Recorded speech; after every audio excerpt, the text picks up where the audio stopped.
Saya rekam. Share screen.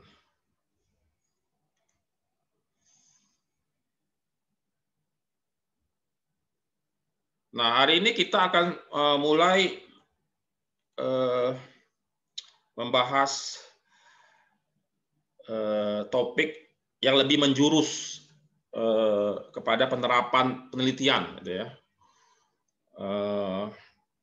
Yaitu membahas tentang statistik korelasi. Nah, ini adalah basic dasar pemahaman dalam setiap penelitian, ya, yaitu dalam penelitian sosial.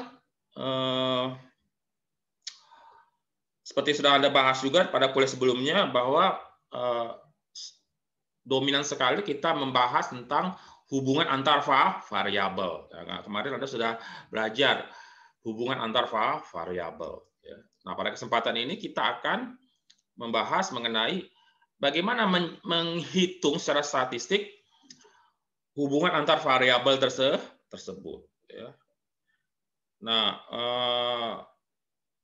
langkah awal, ya, dalam memahami hubungan antar variabel itu adalah memahami statistik korelasi. Ya.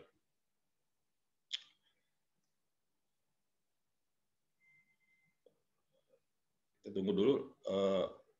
PowerPoint sudah bisa kelihatan, sudah ya? Sudah kelihatan? Sudah, Pak. Sudah, Pak. Oke. Nah, sebelum saya mulai pembahasan statistik korelasi, saya ingin Anda melihat data berikut ini, ya. Dan apakah Anda melihat suatu pola dari sini, ya? Jadi misalnya, coba Anda lihat tabel di atas, ya.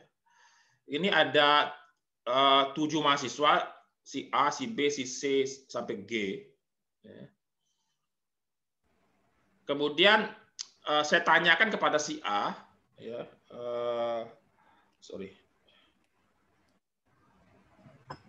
saya tanya ke si A, berapa kali Anda dalam sebulan mengunjungi perpustakaan? Ya. Nah, dijawab si A 8 kali. Kemudian kepada si B, berapa kali Anda sebulan mengunjungi perpustakaan di kampus? Ini mahasiswa, ya, 7 kali, si C 6 kali, dan seterusnya. Kemudian saya balik lagi ke si A, saya tanya lagi ke si A, berapa IPK Anda, indeks prestasi kumulatif Anda? Dia jawab 4. Kemudian saya tanya lagi si B, pertanyaan sama, berapa IPK Anda? Dia jawab 3,5, si C 3, dan seterusnya. Ya. Kemudian Anda lihat lagi tabel di bawah, ya. Ini ada 7 responden lagi, ya. Nah, saya tanya si A, berapa jam sehari Anda main game? Dijawabnya 20 jam sehari. Si B 16 jam, si C 12 jam, dan seterusnya. Kemudian saya tanya lagi ke si A, berapa nilai ujian Anda? Si A jawab 30, si B jawab 40 nilai ujiannya, si C jawab 50, dan seterusnya. Nah, perhatikan dua data ini, dari 2 tabel ini. Adakah Anda melihat suatu pola dari 2 data ini? Kalau ada, silakan jawab. Ya, Pak, boleh, Pak. Silakan. Kalau menurut saya, untuk bagian yang pertama, ada korelasi yang positif antara jumlah kunjungan ke perpustakaan dengan IPK. Maksudnya? Nah, yang bagian yang kedua, Taruh, positif itu maksudnya apa? Semakin sering dia berkunjung ke perpustakaan, IPK-nya semakin tinggi. Bagus, tuh. Terus? Nah, yang kedua, semakin sering main game, nilainya semakin kecil. Berarti ini korelasinya negatif. Ya, betul. Ya, nah, jadi Anda sudah melihat pola di situ. Ya. Nah, ini hanya contoh gitu ya. Dan mungkin dalam kehidupan sehari-hari Anda lihat ya bahwa apa namanya, katakanlah misalnya kunjungan perpustakaan itu kan ya. Ini dari paling sering sampai yang paling jarang, nggak pernah. Ya. Dan ini main game dari paling maniak sampai yang standar biasa, sangat jarang ya, istilahnya sedikit sebentar aja gitu ya. Nah, Anda lihat juga IPK-nya betul tadi ya jawabannya. Nah, ini perubahan penurunan kunjungan perpustakaan ya, diiringi dengan secara sempurna dengan penurunan IPK. Ya. Jadi penurunan kunjungan ke perpustakaan diiringi dengan secara sempurna dengan penurunan IPK. Yang di bawah ini penurunan ya, secara sempurna jumlah jam main game itu diikuti dengan kenaikan secara sempurna nilai ujian. Ya. Saya katakan secara sempurna ini saya buat seolah-olah ini sempurna ya, supaya untuk mendapatkan pemahaman walaupun dalam kenyataan sehari-hari jarang sekali terjadi hubungan sempurna seperti ini. Ya, seperti itu ya. Nah, dalam statistik kita akan melihat kalau kita memiliki dua data, ya, apakah data ini berhubungan, berkorelasi, dan seberapa kuat korelasinya. Inilah tujuan daripada statistik korelasi. Ya.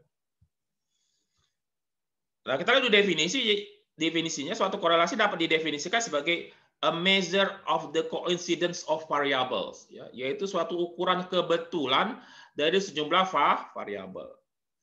Nah, jadi itu tadi sebenarnya kebetulan aja. Kalau saya tanya berapa kali Anda ke perpustakaan, dia jawab kebetulan jawab sekian kali. Saya tanya lagi berapa kali, berapa IPK dia sebut katakan 3 atau 4, itu juga sesuatu yang kebetulan. Jadi dia artinya antara jumlah kunjungan perpustakaan dengan IPK itu nggak by design, itu suatu kebetulan aja gitu kan ya.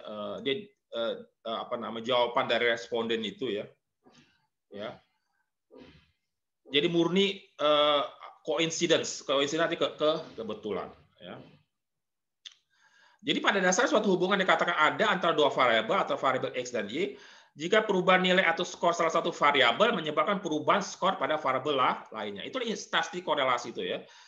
Perubahan nilai atau skor salah satu variabel menyebabkan perubahan skor pada variabel lainnya. Maka saya katakan tadi contoh sempurna bahwa perubahan variabel salah satu variabel itu diiringi dengan perubahan variabel satunya lagi ya, bahwa kenaikan nilai-nilai pada variabel X tadi misalnya itu disertai dengan kenaikan juga nilai-nilai pada variabel Y secara sempurna, atau sebaliknya kenaikan salah satu variabel diikuti dengan penurunan variabel lainnya secara sempurna juga ya. Nah, itu disebut katanya pada dasarnya suatu hubungan dikatakan ada antara dua variabel yaitu variabel X dan Y jika perubahan nilai atau skor salah satu variabel menyebabkan perubahan skor pada variabel lainnya. Nah, kalau kita menghitung seberapa sensitif ya perubahan satu variabel, nilai-nilai pada variabel X menyebabkan perubahan pada variabel Y, itu dalam statistik kita bisa hitung. Ya, disebut dengan koefisien korelasi. Jadi koefisien korelasi ini adalah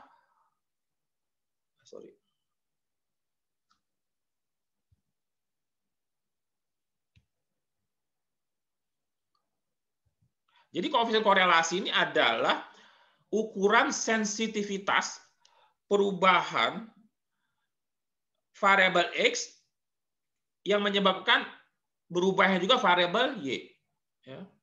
Jadi koefisien korelasi adalah sensitivitas ukuran sensitivitas perubahan misalnya tadi antara nilai-nilai kunjungan perpustakaan yang diikuti dengan perubahan nilai-nilai IPK, atau perubahan nilai-nilai penggunaan bermain game, jumlah jam main game sehari diiringi dengan kenaikan nilai ujian. Nah, itu koefisien korelasi itu ada ukuran sensitivitas itu ya, yang dihitung antara nilai terkecil adalah -1 ya, -1 sampai yang terbesar ada +1 ya. Semakin dekat nilai korelasi dengan 1 plus minus ya. Jadi baik positif ataupun negatif, semakin kuat korelasi yang terjadi. Terdapat 2 jenis hubungan langsung positif dan hubungan terbalik atau negatif ya. Jadi suatu korelasi disebut memiliki hubungan positif atau langsung jika nilai salah satu variabel meningkat, maka nilai variabel lainnya juga ikut meningkat. Ini disebut hubungan positif ya. Tadi contohnya kunjungan ke perpustakaan dengan IPK ya. Semakin sering mahasiswa ke perpustakaan, artinya dia semakin sering belajar, semakin sering membaca, maka IPK semakin naik. Positif, plus. Ya, jadi ke perpustakaan itu kan semakin sering, artinya semakin besar, ya, jadi plus. Ya. Dengan IPK akan naik juga, jadi plus. Ya. Jadi ini hubungannya positif, artinya disebut juga hubungan langsung. Sebaliknya, suatu hubungan terbalik atau inverse relationship terjadi ketika salah satu variabel meningkat, sedangkan variabel lainnya menurun. Jadi korelasi ini memiliki tanda negatif. Contoh tadi main game dengan nilai ujian. Main game semakin sering plus, nilai ujian semakin turun minus. Ya. Jadi main game semakin sering plus, nilai ujian semakin turun minus. Ya. Jadi ini hubungannya negatif. Karena terbalik, inverse. Main game itu plus, semakin sering, nilai ujian turun. Jadi satu naik, satu turun. Nilai satu naik, nilai satu turun, berarti itu hubungan negatif atau inverse relationships. Nah, tadi kita lihat bahwa nilai-nilai hubungan antara variabel X dan Y itu bisa digambarkan dalam bentuk grafik seperti ini ya. Nah, jadi misalnya ini titik-titik ini adalah menggambarkan nilai gabungan X dan Y. Misalnya di sini X-nya garis horizontal ini adalah sumbu X, sumbu horizontal itu sumbu X, yaitu tadi tingkat kunjungan ke perpustakaan. Ya. Dan yang vertikalnya adalah Y, ya sumbu Y adalah IPK-nya, ya, IPK. Ya. Maka misalnya katakanlah dia kunjungan perpustakaannya bisa 8 kali, maka kita cari bikin nilai 8 di sini dan kita tarik garis vertikal ke atas, misalnya di sini ketemu titik ini, di IPK-nya misalnya 3,5 misalnya di sini, maka pertemuan antara sumbu vertikal dengan horizontal itu menghasilkan di sini ya. Seperti itu ya. Begitu juga yang ini ya. Jadi ini kalau kita lihat bahwa hubungan positif ini nilai-nilainya itu bergerak dari kiri bawah ke kanan atas gitu kan ya. Kiri bawah ke kanan atas ya. Sebaliknya hubungan negatif dari kiri atas ke kanan bawah. Jadi kelihatan polanya kan, ini polanya ke sini kan, sini polanya ke sini. Nah ini yang nggak ada pola. Kalau nggak ada pola tuh atau no correlation, nggak ada pola, dia nggak jelas nih, nggak ada arah ya, seperti itu ya. Jadi ini positif, ini negatif, ini nggak ada pola ya. Nah untuk membantu interpretasi seringkali ditambahkan suatu garis paduan sempurna atau best fit ya, atau lebih dikenal dengan sebutan garis regresi. Line of regression yang melalui data-data tersebut, yang melalui nilai-nilai tersebut, yang titik-titik tadi itu ya. Jadi ada suatu garis ya untuk membantu interpretasi. Garis paduan sempurna atau garis regresi menunjukkan bahwa ketika variabel pada sumbu horizontal meningkat, maka begitu pula variabel pada sumbu vertikal. Ya, jadi contoh seperti jadi ini ya.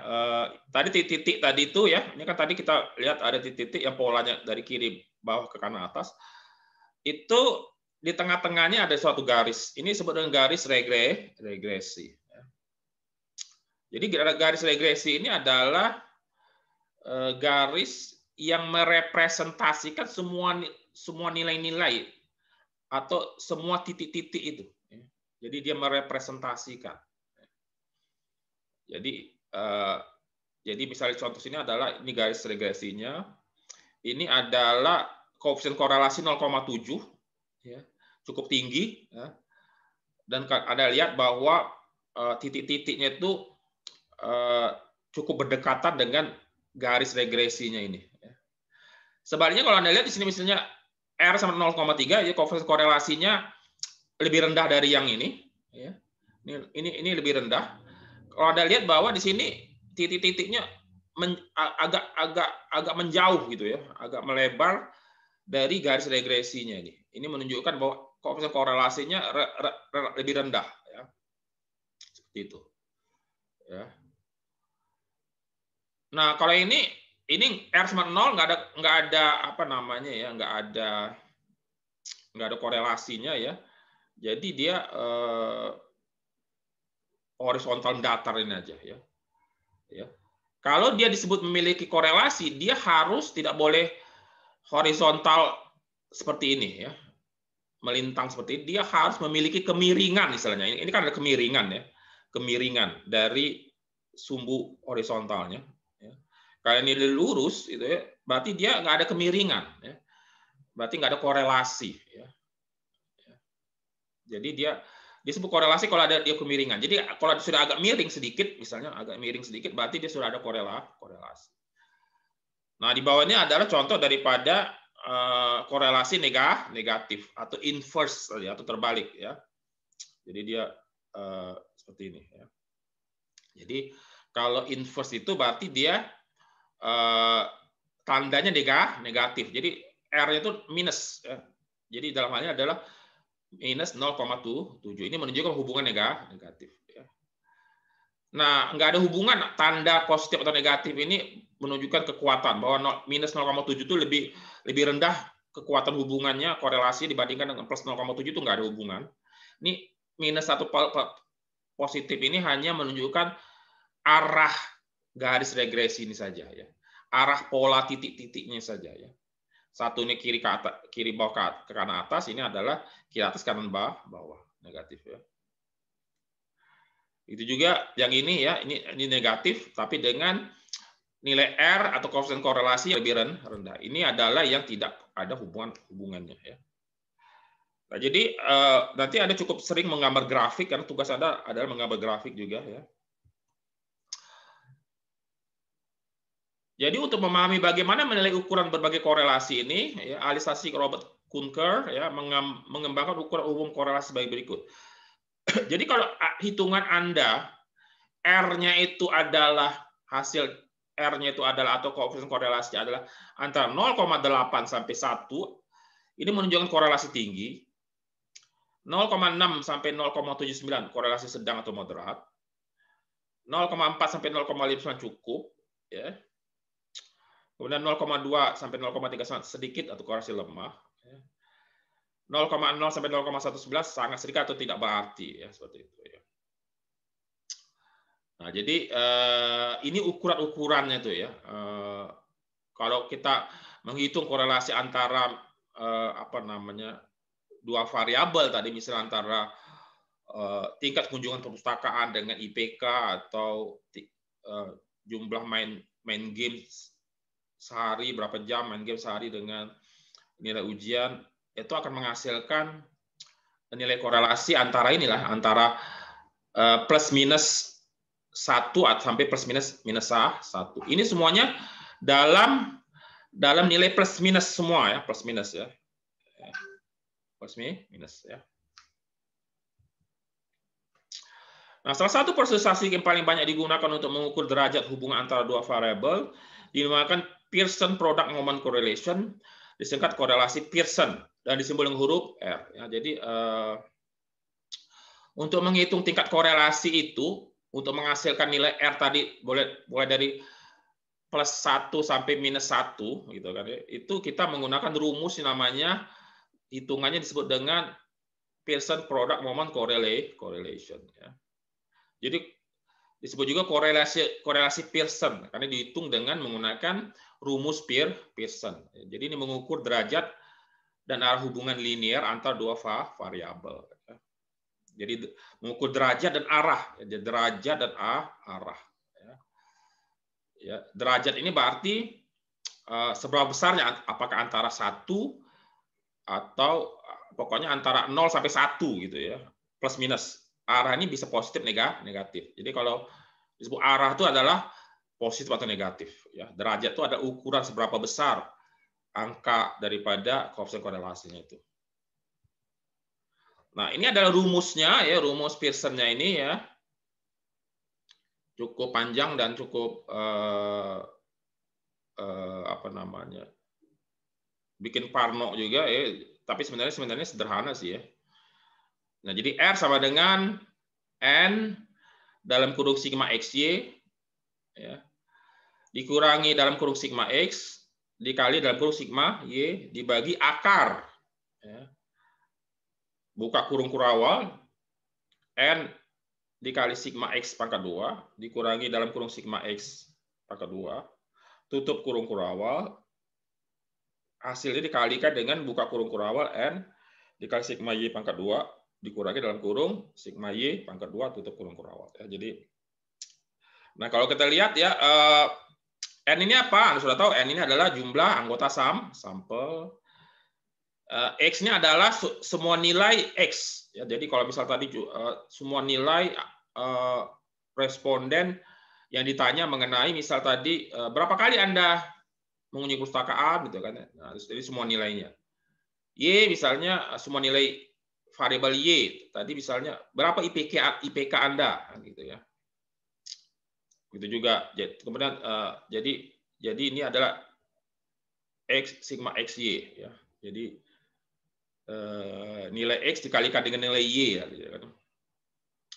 Nah, kalau sigma X ya, sigma X artinya ini semua jumlah jawaban responden, misal tadi semua jumlah jawaban berapa kali Anda berkunjung ke perpustakaan, si A jawab 1 kali, si B jawab 2 kali, si C jawab 3 kali, maka sigma X artinya 1 ditambah 2 ditambah 3 itu ya.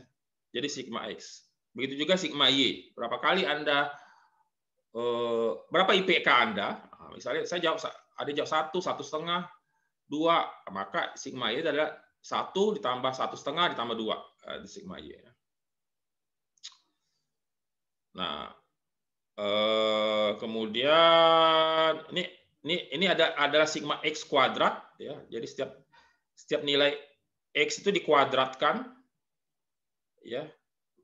Misalnya berapa kali Anda berkunjung ke perpustakaan, si A jawab 2 kali, maka 2 kali itu dipangkatkan 2 kali 2 berarti 4 ya. Begitu juga si responden B jawab misalnya dia 3 kali, berarti 3 pangkat 2 9, berarti 4 tambah 9 berarti sigma itu maksudnya artinya ya dipangkatkan itu dijumlahkan ya, hasil pemangkatan dijumlahkan. Untuk lebih jelas mari kita lihat contoh tadi ya. Jadi kita balik ke contoh sebelumnya ya. Nah, Anda perhatikan tabel yang di atas saja dulu ya, hubungan antara kunjungan ke perpustakaan sebulan, ya, kunjungan perpustakaan, jumlah kunjungan perpustakaan oleh mahasiswa per bulan dengan IPK-nya. Jadi boleh Anda perhatikan yang atas saja dulu ya. Nah, pertama Anda boleh gambarkan grafiknya ya. Nah, grafik ya. Misalnya seperti saya katakan tadi bahwa sumbu X ya, sumbu horizontal ini adalah frekuensi kunjungan perpustakaan. Kemudian sumbu yang vertikal ini adalah IPK. Nah, jadi misalnya yang jawab yang bilang dia ke perpustakaan sekali sebulan, maka IPK-nya adalah 1,5. Jadi ini pertemuannya ya. Ini IPK-nya 1,5 ya. Ini IPK-nya, ini kunjungannya. Dia berkunjung perpustakaan sekali, IPK 1,5. Ya, berarti dia pemalas lah ini kan. IPK cuma 1,5 kan. Kemudian misalnya ini yang 5 misalnya. Ini 5 kunjung perpustakaan 5 kali, IPK-nya naik jadi 2,5. Nah, jadi ini pertemuannya kan seperti itu ya. Dan seterusnya ya. Nah, jadi ini Anda boleh gambarkan grafiknya, misalnya ditanya ya dari data yang diberikan itu ya. Jadi ini grafiknya ya. Nah, sekarang kita akan menghitung korelasinya, koefisien korelasinya kan ya. Nah, karena dia ini berbentuk sigma ya, penjumlahan nilai-nilai, maka sebaiknya kita bikin tabel seperti ini ya. Contoh tabel ini ya. Anda perhatikan bahwa ini X-nya dan nilai X tadi ya, nilai kunjungan perpustakaan sebulan. Masing-masing responden. Tadi ada yang sebulan perpustakaan 8 kali, 7 kali, 6 kali, dan seterusnya kan tadi ya. Udah ini IPK-nya, Y ini IPK-nya ya. IPK-nya. Jadi si yang ngomong ke 8 kali ini IPK-nya 4, yang ngomong 7 kali ke perpustakaan IPK-nya 3,5 dan seterusnya gitu kan. Dan ini adalah kebetulan. Ini data sudah kita tahu, ya ini tadi dari data yang kita kumpulkan kita sudah tahu di data ini. Nah, selanjutnya perhatikan rumus ini, rumus tadi kan ya. Kita kan pertama kita membutuhkan data di sini Anda perhatikan rumusnya data sigma XY. Sigma XY. Berarti kita harus mengalihkan nilai X dengan Y. Ya, jadi ini XY. Berarti kita harus mengalihkan misalnya 8X, yang X, nah X dikali 4. Ya kan, 8 kali 4, berarti 32. Jadi X kali Y itu 32. Kita isi di sini. Kemudian X kali Y, 7 kali 3,5. Kita isi sini. 6 kali 3, X kali Y, isi sini. Gitu kan. Kemudian kita isi semua sampai ke bawah. Kemudian jumlahnya kita jumlahkan sigma. Jadi kita jumlahkan hasil perkalian ini ke bawah. Ini disebut dengan sigma XY. Maka inilah yang akan kita isi nilai sigma XY. Ya, jadi penjumlahan ini ke bawah ini ya. Begitu juga di sini di rumus ini dia minta ada nilai X kuadrat, sigma X kuadrat. Maka kita harus tulis di sini X kuadrat. Ya. Maka X-nya kita pangkatkan 2 semua. X kuadrat berarti 8 kali 8 isi sini. 7 kali 7 kasih sini. 6 isi sini. Terus kita jumlahkan. Ini sigmanya. Jadi sigma X kuadrat kita jumlahkan ke bawah. Supaya kita bisa mengisi nilai ini. Begitu juga Y kuadrat sama. Nah, kemudian juga ada yang namanya dalam kurung sigma X kuadrat. Nah, itu ya. Dalam kurung sigma X kuadrat. Ya. Jadi kita lihat di sini sigma X kuadrat. Dalam kurung sigma X kuadrat. Berarti ini sigma X yang ini kan ya. Ini kita jumlahkan ke bawah sigma X. Jumlahnya berapa? Hasilnya kita kuadratkan, inilah nilai yang ini ya. Supaya kita bisa masukkan ke sini. Begitu juga Y kuadrat. Jadi kita jumlahkan dulu ke bawah. Kemudian hasilnya ini kita kuadratkan, kita isi taruh di sini. Supaya kita bisa mengisi yang ini. Ya, seperti itu. Nah, mari kita hitung satu-satu ya. Nah, jadi seperti saya katakan tadi, pertama kita kalikan dulu XY. Mencari nilai XY berarti ini kita kalikan semua 8 kali 4 32, 7 kali 3,5 24,5 dan seterusnya ya. Begitu juga yang X kuadrat Y kuadrat. Ini kita sudah isi juga ya. Ini hasilnya X kuadrat. Jadi ini XY. Kemudian X kuadrat berarti ini dipangkatkan 2 hasil ini. Y kuadrat berarti yang Y ini masing-masing pangkat 2, 4 kali 4 pangkat 2, 4 kali 4 8, 4 kali 4 16, terus bawah sini. Dan semua ini kita jumlahkan ke bawah. Hasilnya ini. Ya. Jadi artinya sigma X 30, sigma Y 17,5, sigma XY 94,5, dan begitu juga sigma X kuadrat, sigma Y kuadrat hasil ini. Ya. Dan kemudian yang dalam kurung sigma X kuadrat dengan dalam kurung sigma Y kuadrat begitu pula. Ini hasilnya. Jadi dalam kurung sigma X kuadrat adalah 900 ya, karena ini yang ini berarti kan ya sigma X kita kuadratkan berarti 30 kali 30 900. Bukan itu juga yang Y ini 17,5 kita kuadratkan 306,3. Oke, berarti kita sudah bisa mendapatkan semua nilai yang dibutuhkan untuk mengisi rumus ini. Ya. Sekarang berarti kita isi rumusnya dengan hasil hitungan kita. Ya, nah, ya, jadi rumusnya ya, berarti tadi saya katakan ini rumusnya di atas. Nah, kita isi dengan hasil angka-angka yang sudah kita peroleh. N tadi 7, kita isi 7. Sigma XY 94,5, oke. Sigma X 30, sigma Y 17,5. Kemudian di bawah N-nya 7 lagi, sigma X pangkat 2. Ya, 184. Ya. Ini sigma X pangkat 2. Sigma X pangkat 2, 184. Dalam kurung sigma X pangkat 2, 900 yang ini ya. 900 di bawah ini. Dan begitu ya seterusnya. Ya. Anda perhatikan di sini ya. Nah, selanjutnya kita hitung satu-satu nih. Ya. Dengan hati-hati. Ini kali ini dulu selesaikan. Terus ini kali 30 kali 17,5 selesaikan. Terus ini kali ini selesaikan. Satu-satu ya. Terus kalau sudah selesai semua diakarkan. Seperti itu ya. Dengan kalkulator aja, nggak usah pakai jari tangan, repot. Hasilnya adalah R sama dengan 0,98. Hasil perkalian ini. 0,98. Dan kesimpulannya hubungan sangat kuat. Tadi kan kita kasih daftar ya. 0,8 sampai 1 itu adalah sangat kuat. Ya. 6 sampai sekian itu ya, kan ada kategori tadi ya. Kita lihat tadi, jadi kesimpulan hubungan sangat kuat. Jadi kekuatan hubungannya adalah 0,98, arah hubungannya positif. Ini positif ini ya.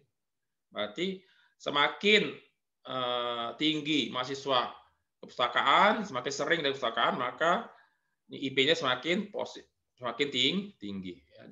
Jadi arah hubungannya positif. Ya. Nah, ini R-nya ya, seperti itu. Itu menghitung R.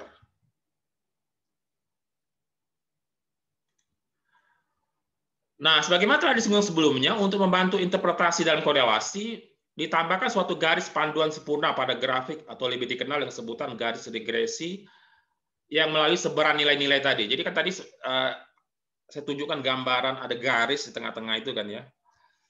Ya sebut garis regresi atau disebut dengan garis panduan sempurna ya. Yang menunjukkan bahwa ketika variabel pada sumbu horizontal meningkat, maka begitu pula variabel pada sumbu vertikal ya. Nah, kita akan menggambarkan grafik dan garis regresinya itu, ya, dengan menghitungnya secara tepat, gitu ya, dengan menghitungnya melalui statistik. Ya. Jadi seperti yang tadi yang saya tunjukkan tadi kan, ya. Jadi kita akan menggambarkan grafik, ya, untuk bisa menarik garis regresi secara tepat. Jadi garis lurus yang dihasilkan dari perhitungan statistik regresi disebut dengan garis regresi.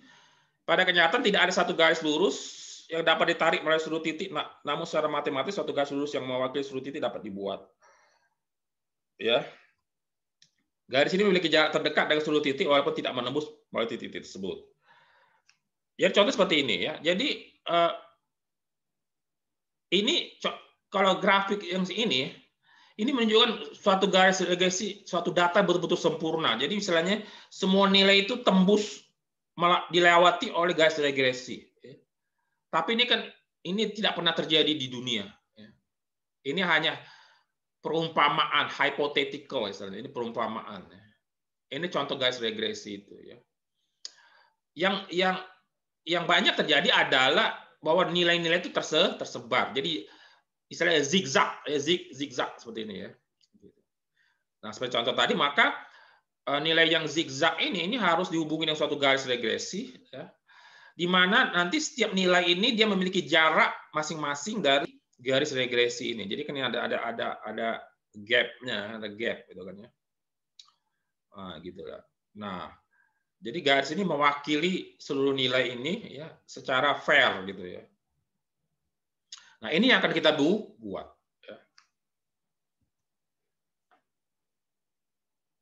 Nah, apa gunanya kita membuat garis regresi itu? Ya, apa gunanya gitu ya?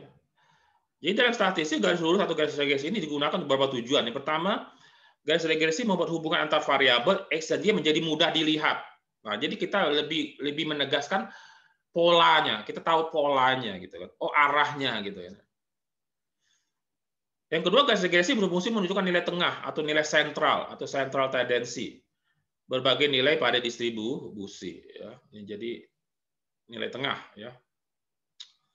Dan yang terpenting adalah garis regresi dapat digunakan untuk membuat prediksi. Ya. Memprediksi. Ya. Seperti apa prediksinya? Mari kita lihat lagi ya. Nah, kalau kita ingin membuat grafik dengan garis regresi, maka kita harus menggunakan persamaan umum garis. Ya. Dan persamaan umum suatu garis adalah rumusnya ada Y sama dengan BX plus A. Jadi Y adalah variabel akan diperkirakan nilainya. Y adalah variabel akan diperkirakan nilainya. Jadi tadi ini adalah Y ini adalah variabel independent, variabel dependent. Contohnya tadi adalah IPK atau nilai ujian. B adalah suatu pengukuran kemiringan garis, menunjukkan berapa banyak Y berubah untuk setiap pada perubahan X. Jadi B ini adalah slope, istilah kemiringan garis. Jadi suatu korelasi disebut ada kalau garisnya itu miring, gitu ya, miring ya. Kalau dia lurus saja, horizontal saja, dia menunjukkan tidak ada korelasi. Ya. Jadi B ini adalah kemiringan, ya, kemiringan. A adalah titik perpotongan, ya, titik perpotongan. A mewakili suatu titik di mana garis memotong sumbu Y. Nah, jadi garis regresi itu selalu bertemu atau mulainya itu dari sumbu Y, ya, sumbu Y. Ya. Coba perhatikan lagi rumus ini ya, Y sama dengan BX plus A. Ya, jadi tadi misalnya tadi ini adalah Y tadi adalah IPK atau nilai ujian. Cara membacanya adalah nilai ujian itu ditentukan oleh nilai B dikalikan dengan X. X-nya adalah variabel independen. Dikalikan misalnya dengan, kalau variabel independennya adalah kunjungan ke perpustakaan, dikalikan dengan berapa kali dia berkunjung ke perpustakaan. Kalau main game dikalikan dengan berapa jam dia main game sehari, ini X ya. Jadi nilai ujian atau IPK ditentukan oleh nilai B dikalikan dengan jam main game atau jam atau frekuensi kepustakaan ditambah suatu nilai A. Jadi B dan A adalah suatu nilai yang akan kita tentukan. Ya. Nah, untuk mencari nilai B, maka rumusnya kita lihat bawah sini ya. B sama dengan N jumlah sampel dikali sigma XY dikurangi dalam kurung sigma X dikali dalam kurung sigma Y dibagi N sigma X pangkat 2 dikurangi dalam kurung sigma X pangkat 2. A ya, apa namanya? A tadi adalah perpotongan ya, titik di mana garis memotong sumbu Y. Sumbu Y ini tuh sumbu yang tegak tadi, yang vertikal ya. Nah, jadi titik perpotongan atau apa namanya pertemuannya itu adalah lokasinya adalah Y bar dikurangi B dikali X bar ya. Jadi nilai rata-rata Y ya, nilai rata-rata Y ya. Jadi bisa tadi ini nilai rata-rata Y, nilai rata-rata misalnya nilai rata-rata IPK atau nilai ujian, ini adalah nilai rata-rata main game atau frekuensi kunjungan ke perpustakaan itu kan ya. Itu ya. Ya, jadi B ini adalah yang ini yang sudah kita cari dulu tadi ini ya. Jadi B ini sini ya. Oke. Coba kita lihat. Nah, sekarang coba kita apa namanya ya, hitung ya. Kita akan menghitung persamaan regresi ya. Jadi kita akan membuat rumus tadi. Kita akan mengisi Y sama dengan BX plus A. Ini namanya persamaan umum garis atau persamaan regresi ya. Dari data ini ya. Hubungan antara kunjungan ke perpustakaan dengan IPK ini ya. Tadi kita sudah hitung koefisien korelasinya kan ya, kita sudah hitung hasil tinggi. Sekarang kita akan menghitung persamaan regresinya. Ya. Nah, balik lagi tadi kita menggunakan model tadi. Ya.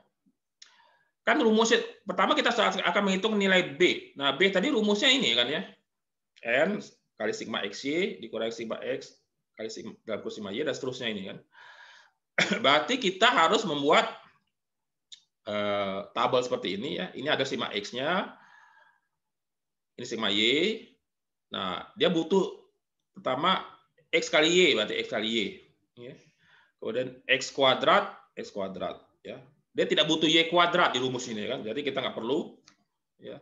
Sama seperti tadi ya, kita hitung 8 kali 4 untuk hasil XY ini, ya, ini kali ini 32. X kuadrat itu adalah X-nya dipangkatkan 2, 64. Kalau semua dijumlah ke bawah. Sehingga kita dapat sigma X, sigma Y, sigma XY, sigma X pangkat 2. Kita masukinlah ke dalam rumus ini ya. N-nya 7, sigma XY berapa? Sigma XY 94,5, sigma X 30 ya. Kemudian sigma Y 17,5 ya. Kemudian begitu juga sigma X pangkat 2 ya. Sigma X pangkat 2 184 ya. Sebentar ya.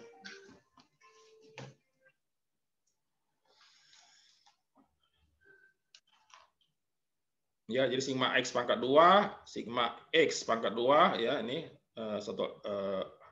sigma X pangkat, jadi X pangkat 2 jadi X pangkat 2 184 ya. Dalam kurung sigma X pangkat 2 900 ya. Hasil perhitungannya adalah ada hitung satu ya. Maka B-nya adalah 0,35. Nah, setelah itu Anda hitung dulu ya X bar dan Y barnya ya. Jadi nilai rata-rata X, Y X bar ya, dengan nilai rata-rata Y ya, Y bar ya. Nah, jadi nilai rata-rata X berarti Anda hitung nilai rata-rata ini ya. 8 tambah 7 tambah 6 tambah 5 kemudian dibagi 7. Jadi X bar adalah 4,29, begitu juga yang Y bar ini 2,5 ya. Ini rata-rata aja 2,5 ya. Untuk melanjutkan perhitungan dengan menggunakan rumus berikutnya. Jadi kita sudah ketemu nih kan B sama dengan 0,35 ya. Maka kalau B sudah ketemu 0,35 maka kita cari sekarang nilai A. Ya, nilai A. Nah, nilai A itu rumusnya adalah Y bar dikurangi B kali X bar ya. Y barnya berapa tadi? 2,59 ya. Tadi salah nih ya. Y bar ini hasilnya 2,59 ya. Y barnya ya, 2,59 ya. Ini Y bar 2,59. B 0,35 betul ya, 0,35 sini ya. Kemudian X barnya 4,29 ini ya, betul ya. 4,9. Nah, kalikan semua, maka A sama dengan 1,09 ya. Hasil ini ya. Berarti kita sudah dapat nilai B 0,35, A sama dengan 1,09 ya. Nah, berarti persamaan regresinya adalah kalau rumus tadi adalah Y sama BX plus A, kan rumus umumnya. Maka untuk data kunjungan ke perpustakaan dengan IPK, persamaan regresinya yang bisa kita prediksi adalah Y sama dengan 0,35X plus 1,09. Ya. Ini disebut dengan persamaan regresi. Ya. Seperti itu. Jadi artinya bahwa tingkat IP seseorang, mahasiswa, itu ditentukan oleh 0,35 dikali X, berapa kali dia berkunjung ke perpustakaan, ditambah 1,09. Ini IPK-nya. Ini bisa kita perkirakan IPK-nya. Nah, kita akan, tadi kan kita melihat bahwa kita akan menggambar sekarang, menggambar grafik. Awal tadi kan kita titik-titik seperti ini saja gitu kan ya. Nah, apa fungsi daripada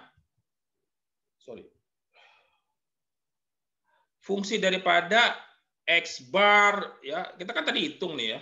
Ada X barnya 4,29, ya Y barnya 2,59 ya. kemudian A 1,09 ya. Itu ada fungsinya untuk menggambar grafik ya. Ya. Nah, kita akan menggambar grafik dengan memperhitungkan kemiringan ya. Ya. Ingat bahwa garis regresi ini itu dimulai dari sumbu Y. Sumbu Y. Ya. Ya. Nah, titik perpotongannya itu adalah A. A ya, tadi saya sudah jelaskan bahwa A itu ada titik perpotongan ya. Jadi dari mana garis regresi ini bermula dari sumbu Y ini. Ya, jadi ini A. Jadi A-nya 1,09. Maka kita harus memberi titik di sini yang nilai 1,09. Ya, kalau Anda lihat di sini kan ini 1 ya. Jadi dia atas sedikit. Jadi 1,09 itu atas sedikit dari 1. Ya. Jadi dia nggak pasti titik. Maka saya buat di sini nggak pasti titik di biru ini, tapi di atas sedikit. Nah, di sini. Oke. Jadi kita tandai suatu titik di sini yang mewakili nilai 1,09. Kemudian tadi kita dapat X bar.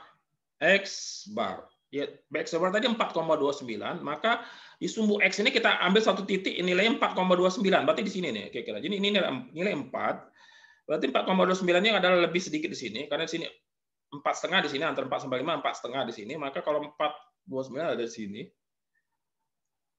Kemudian Y bar 2,5, Y bar ada di sini. Kita mulai di sini, kita tarik garis horizontal ke kanan, dari nilai 2,5 ini, kita tarik garis vertikal ke atas dari 4,29 ini, kita tarik garis dari 1,09 ini ke pertemuan titik di sini, sehingga dia bertemu pas di titik sini, sehingga terbentuklah garis dengan kemiringan ini yang berwarna kuning orange ini. Nah, inilah kemiringannya ini. Ini disebut slope kemiringannya. Ini kemiringan. Jadi pertemuan dari sini ya, ini kemiringannya. Nah, sehingga kita bisa tarik garis lurus sampai ke atas itu ya, seperti ini. Seperti ini ya. Jadi kita bisa tarik garis lurus sampai ke atas seperti ini ya. Jadi ini adalah garis persamaan Y sama 0,35X plus 1,09 ya.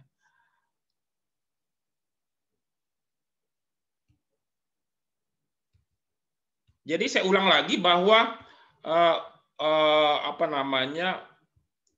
dalam menarik garis ini ya, bahwa jadi X bar tadi, fungsi X barnya jadi kita tentukan di sini, X barnya kita beri titik di sini, Y barnya ada di sini ya, 2,5 ya. X bar 4,29 berarti di sini titiknya, Y bar 2,5 berarti nilai di sini ya. A perpotongan dengan sumbu Y adalah 1,09 berarti di sini ya, seperti itu ya. Jadi pertemuannya di sini. Jadi kita tarik garis ini untuk menghasilkan garis lurus yang putus-putus ini ya. Inilah persamaan garisnya, yaitu persamaan sama Y sama 0,35X plus 1,09 ya. Nah, apa guna garis regresi ini? Ya, tadi saya kasih contoh, saya singgung tadi sekilas ya.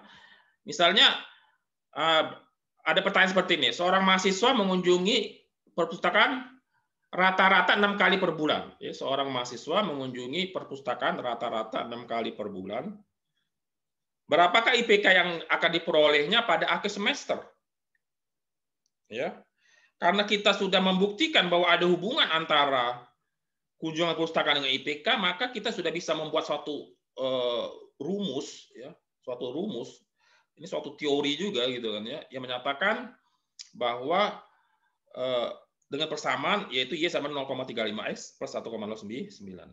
Maka kalau dia berkunjung ke perpustakaan itu adalah 6 kali, berarti X-nya kita ganti 6 ya, 6. Kita ganti 6, X-nya ganti 6 kali dia ya. Maka 0,35 dikali 6 kita kalikan plus 1,09, maka IPK-nya adalah 3,199. Maka mahasiswa yang berkunjung ke perpustakaan 6 kali sebulan, tiap bulan 6 kali, maka bisa diharapkan, bisa diprediksi bahwa IPK-nya 3,199.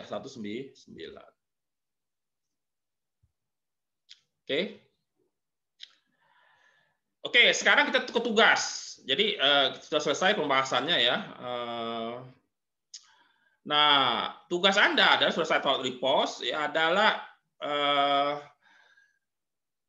menghitung ya koefisien korelasi dan persamaan regresi dari dua data dari dua tabel ini. Kalau Anda perhatikan di sini kan ya, Anda melihat bahwa kunjungan perpustakaan itu sekarang tidak lagi bentuknya menurun secara sempurna gitu kan ya. Nah, ini kita lihat bahwa kalau tadi di awal dari 8, 7, 6, 5, 3, 4 seterusnya gitu. Jadi ini sekarang mulai dari kecil tuh, jadi agak naik turun di sini ya. Nah, kalau IPK tetap. Nah, kalau ini bisa kalau kita lihat di sini berarti kita bisa pastikan, kita bisa perkirakan bahwa ini pasti koefisien korelasinya tidak setinggi yang tadi ya. Karena perubahan nilai pada variabel X itu tidak sempurna istilahnya ya. Tidak disertai dengan, tidak seiring sejalan antara ini dengan ini ya, antara yang variabel X dengan Y-nya tidak seiring sejalan. Berbeda kalau di bawah ini. Nah, ini seiring sejalan kan ini ya. Seiring sejalan. Ya. Seiring sejalan ya. Oke, jadi silakan Anda kerjakan ya untuk menghitung koefisien korelasinya. Buat dengan langkah-langkah seperti tadi ya. Dan tuliskan persamaan regresinya dan gambarkan grafiknya. Jadi Anda harus buat hitung grafiknya ya, hitung grafik seperti tadi ya. Kemudian ada soal lagi nih. Jika seorang siswa bermain game 4 jam sehari, hitung berapa nilai ujiannya. Nah, berarti yang ini ya. Anda gunakan persamaan regresi yang ini. Yang main game dengan nilai ujian. Jika seorang mahasiswa mengunjungi perpustakaan 2 kali sebulan, hitung IPK-nya. Berarti yang ini ya. Anda hitung dulu persamaan regresinya, baru Anda kerjakan soal ini kan gitu ya. Saya kira demikian ya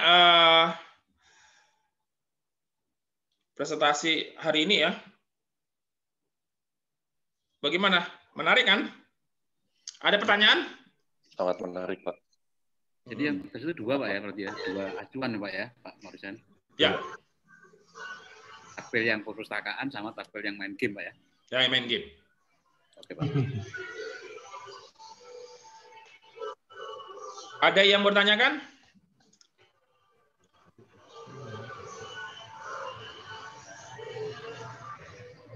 Pak, maaf Pak. Ya, silakan Rosi. Siapa nih? Kalau kok istilah menyebutkannya apa ya jika tidak ada korelasi, Pak? Ternyata justru yang main game adalah IPK-nya lebih tinggi. Ini bagaimana, Pak, kalau seperti itu? Nah, bisa saja. Bisa saja main game IPK-nya tinggi. Bisa. Dia main gamenya 20 jam, tapi IPK-nya tinggi. Bisa. Ya.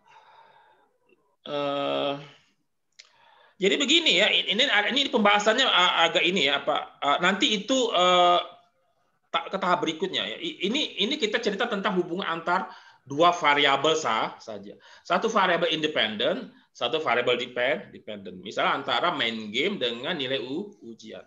Ya. Tapi kan yang menentukan nilai ujiannya tidak hanya main game, ya kan? Nilai ujian itu bisa ditentukan oleh misalnya IQ dia. Bisa juga ditentukan oleh motivasi dia. Bisa juga ditentukan dari dukungan fasilitas belajarnya. Banyak variabel yang menentukan nilai ujian. Tapi dalam dalam kasus ini kita hanya melihat pada satu variabel independen saja, yaitu main game. Gitu loh. Dalam penelitian sebenarnya nanti kita akan banyak sekali melihat variasi-variasinya. Ya. Itu kan contoh apa istilah? Contoh dilebih-lebihkan aja lah gitu ya. Ada hubungan sempurna seperti itu ya. Nah, makanya tadi contoh tadi dari apa namanya kunjungan perpustakaan saya ubah dari itu kan. Jadi dari kunjungan perpustakaan bisa ubah, misal ada orang yang kunjungan perpustakaannya sedikit tapi IPK-nya 4. Itu silakan Anda hitung itu. Itu akan mempengaruhi terhadap koefisien korelasinya. Nah, setelah ini kita akan melihat pada kuliah berikutnya kita akan lihat kepada hitungan yang lebih kompleks. Kita tidak lagi ngitung secara manual model ini tadi kan kita ngitung manual nih ya. Hitung satu-satu gitu kan. Nah, untuk kuliah berikutnya kita akan ngitung sudah pakai aplikasi. Kita sudah pakai SPSS. Kita tinggal main klik saja ya, hasil sudah keluar, tinggal kita interpretasi saja angka-angkanya itu. Jadi kita tidak hitung secara manual. Perhitungan manual ini tadi itu adalah kita bikin tabel-tabel segala macam ya. Kita hitung nilai X-nya segala macam. Itu untuk membangun pemahaman Anda dulu ya. Proses seperti ini gitu loh ya. Tapi kalau Anda bayangkan kalau sampel kita 100 atau 200 ngitung satu-satu itu sudah pusing kan ya. Maka kita nanti menggunakan aplikasi untuk perhitungan lain yang lebih kompleks. Gitu ya. Kira-kira begitu ya. Ada yang lain? Pak, izin tanya Pak. Untuk aplikasi untuk penghitungannya sendiri, apakah yang diperbolehkan hanya SPSS saja atau boleh pakai aplikasi yang lain Pak? Seperti Smart SPSS atau apa? Boleh pakai aplikasi yang lain, tapi standarnya SPSS kan gitu ya. Oke, standar yang dipakai di Mercubuana berarti SPSS ya Pak ya? Iya, saya juga pakai SPSS gitu loh ya. Dan SPSS itu yang paling luas penggunaannya. Ya. Tapi kalau mau basicnya itu adalah Excel. Excel itu basic ya, karena di Excel itu banyak fungsi-fungsi hitungan yang statistik juga. Ya. Bahkan menurut saya kadang-kadang Excel itu lebih saya suka gitu ya daripada SPSS. Ya. Tapi nanti kalau Excel kan pasti sudah ada, itu adalah bagian dari paket di Office gitu kan, Anda pasti sudah punya. Tapi nanti saya minta untuk siapkan install SPSS ya. Ya, usahakan untuk mulai minggu depan, karena minggu depan saya sudah pakai SPSS. Oke, baik Pak. Untuk menghitungnya mungkin boleh Anda cari aplikasinya gitu kan ya. Yang legal atau ilegal saya tutup mata aja lah, nggak masalah. Baik Pak. Serah Anda lah ya, Kak. Urusan dengan Tuhan masing-masing.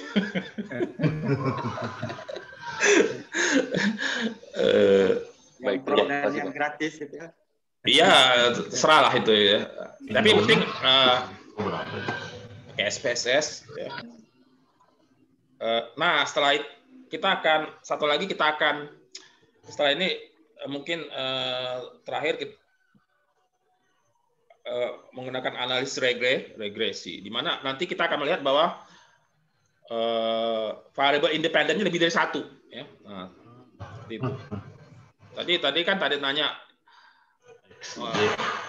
main game dengan ujian, nah, kan? Nah, ditambah jadi variabel independennya main game, jam main game. Nah, dengan ujian. Tapi kita tambah juga misalnya IQ dia misalnya, IQ. Ini gabungan antara main game dengan IQ, bagaimana pengaruhnya, itu akan lebih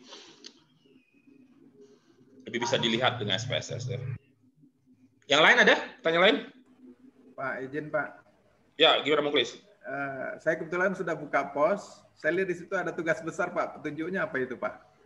Oke, tugas besar kan sudah saya ceritakan di awal kuliah ya, resensi buku itu ya. Jadi Anda tugas besar satu ini adalah membuat draft draft resensi buku, 2 buku itu ya, metode penilaian survei sama stasi sosial. Boleh Anda pilih aja satu. Anda buat draftnya.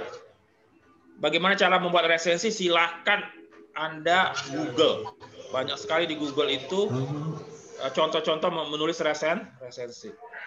Silakan Anda lihat. Anda tulis draftnya, Anda upload ya minggu depan. Terus untuk tugas besar 2-nya adalah sudah dalam bentuk upload di media. Ya. Jadi tugas besar 2-nya adalah upload di post dan di medianya juga gitu ya. Gitu. Ada yang lain?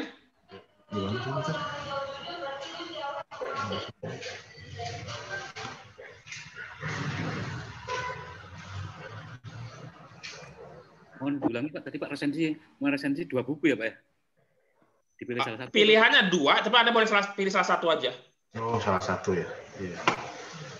Lihat posnya. Mau bikin 2 juga boleh, tapi nilai sama aja lah.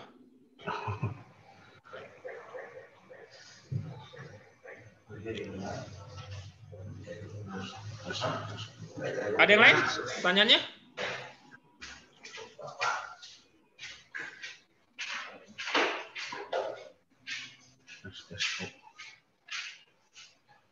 Oke, saya kira nggak ada lagi pertanyaan lagi ya. Sudah cukup jelas ya tadi ya. PowerPoint-nya sudah saya taruh di post juga. Ya. Jadi kalau nggak ada pertanyaan lagi, saya akhir sampai sini ya. Kuliah kita. Kita masih ada satu mungkin mudah-mudahan satu tatap muka lagi. Kalau yang lain-lain sih kalau masalah konsep-konsep itu Anda baca aja lah. Ya. Tapi kalau sudah statistik, kayaknya lebih baik harus ada tatap muka. Oke, kalau nggak ada pertanyaan lagi, saya akhir sampai sini ya. Terima kasih atas kehadirannya. Selamat siang. Assalamualaikum warahmatullahi wabarakatuh. Sampai jumpa ya. Waalaikumsalam. Ya, terima kasih Pak. Terima kasih Pak. Sama-sama.